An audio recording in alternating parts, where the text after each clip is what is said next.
A light fog settled over Seattle. The city was wrapped in the cool embrace of autumn. And around Pike Place Market, people were busy with their daily routines. Among the crowd, a man walked slowly, his hands tucked into the pockets of his long coat, lost in thought. It was Bill Gates. Though he had built a life filled with success and wealth, he had never turned a blind eye to those who had been forgotten by society. On the side of the road, sitting on a worn-out bench, was a man.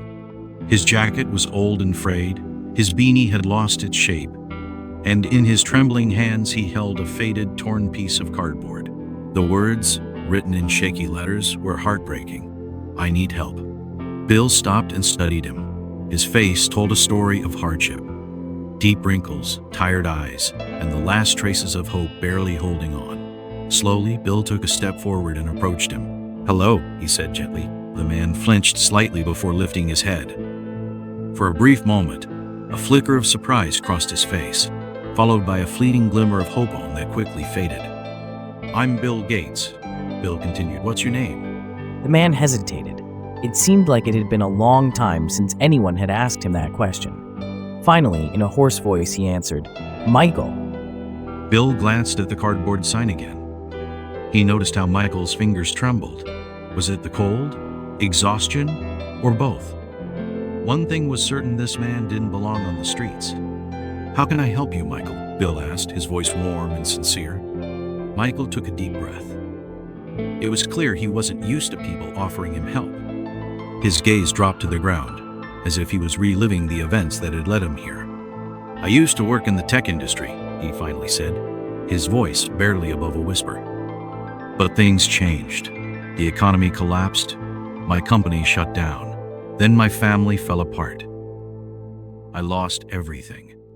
And now I'm here. I just want to start over, but I don't know how." Bill listened carefully.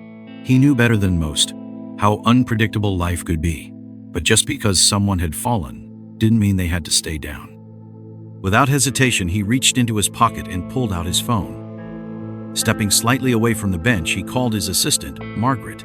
"Margaret," he said firmly, "find a nearby hotel with an available room. Michael needs a warm place to stay, clean clothes, and a medical checkup.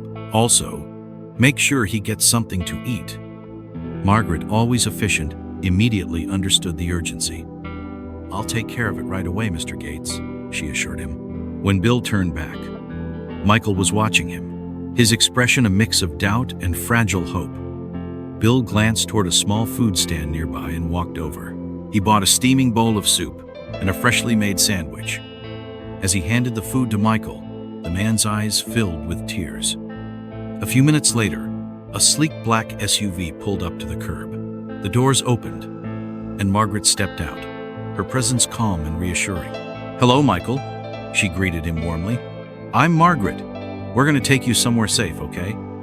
Michael looked at the car, then at Margaret, then at Bill. For someone who had spent so long being invisible, trusting others wasn't easy. But something deep inside told him that this time things were different. Margaret extended her hand with a gentle smile. Slowly, Michael stood up.